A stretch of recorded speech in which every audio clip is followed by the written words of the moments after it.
Thank you, Aditi and Dr. Sneha, for having me. Really nice of you to include me in this.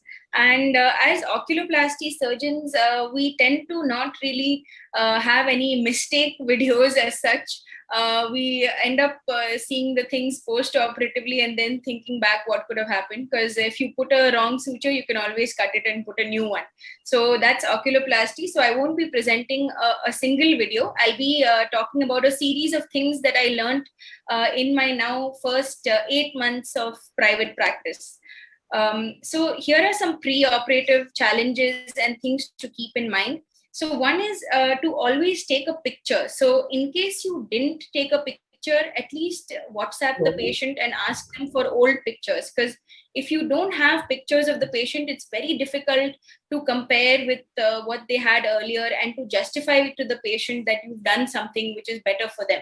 So that is one thing which is important. It's important to take consent. Of course, litigation is an issue, but definitely you can always rectify that by taking a verbal consent from them or talking to their relatives and getting some consent.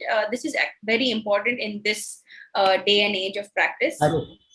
Now, when we're doing planning a surgery, it's important to follow the necessary steps and guidelines before actually going ahead. So here you can see a phenylephrine test which is negative. So we won't be planning, we'll be rather going ahead with a levator surgery for this patient rather than a muellerectomy. Whereas in this patient, you can see a positive phenylephrine test, so we can do the appropriate surgery. Again, it's important to also assess patients well. Like for example, in this patient, you can see that there is some ptosis on one side. But if you do a proper cover test, you can see that there is some associated squint as well. So these things need to be corrected. And if in case you don't know how to do something, you should get a cross consultation from a colleague so that you can complete the entire ophthalmic examination. When you get cases like this coming to your OPD, it's definitely very difficult for a beginner surgeon to go ahead and plan a surgery for this kind of a case. So you can either refer the patient to a more experienced surgeon or ask a, let's say, maxillofacial surgeon or any overlapping subspecialty surgeon to assist, because there can be unforeseen complications. Intraoperatively, you might have a pupil dilating on table with a orbit case. So stop what you're doing, give some systemic steroids, and then complete the case, and definitely give some post-operative steroids as well.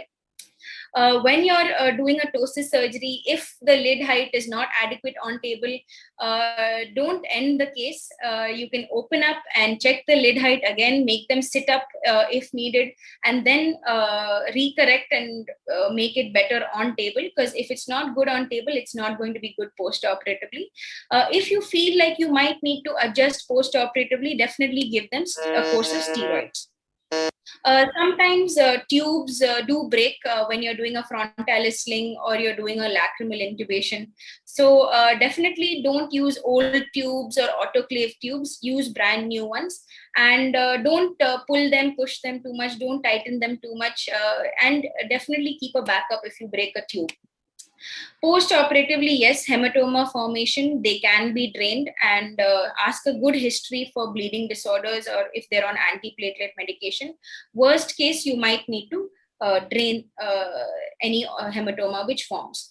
Definitely tag muscles while you're doing orbit surgeries, because you can definitely injure them in the process of all the surgical manipulation, dissection.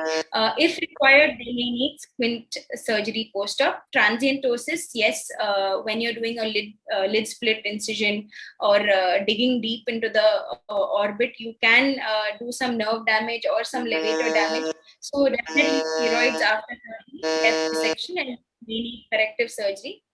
Just one more minute. Lower lid retraction, which can happen because of poor suturing or taking the orbital septum into your suture. Definitely, you can give 5-fluorouracil, as you can see in this patient. She had some lower lid retraction, but it did improve with 5-fluorouracil injections. And like I said, sweep the fornices after the surgery. And this is a patient who I operated, and he had a good outcome, but then at the end, his tube sort of sling started coming out of the incision.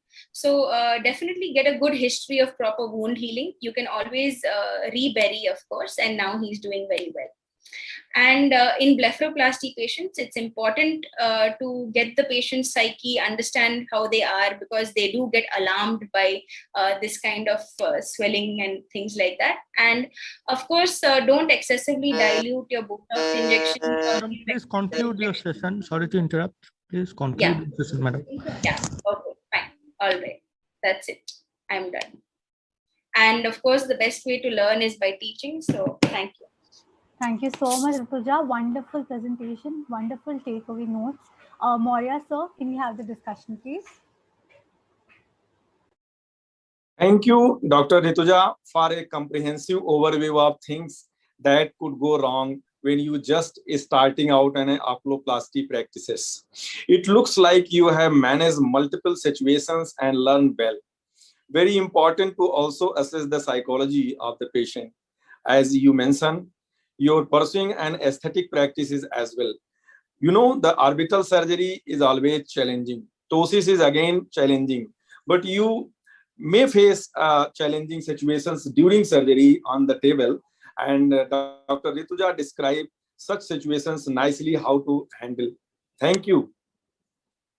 Thank you, sir. Thank you. So much, Maurya, sir. Thanks again, Rituja. May I have a quick comment from Radhakrishnan, sir? Is he there?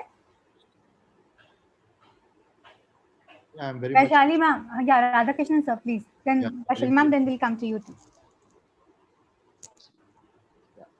I think very comprehensive overview of all the likely problems that you're likely to have when you're doing an orbital surgery. I don't think I've got anything else to add. I think it was very comprehensive, quite extensive. And I think for a young person who's just starting off with her life, I think she has learned a lot already. So I don't think she belongs to the learner's basket. I think she should be in the consultant's basket. No. Thank you, sir. Thank you, sir. Vaishali ma'am.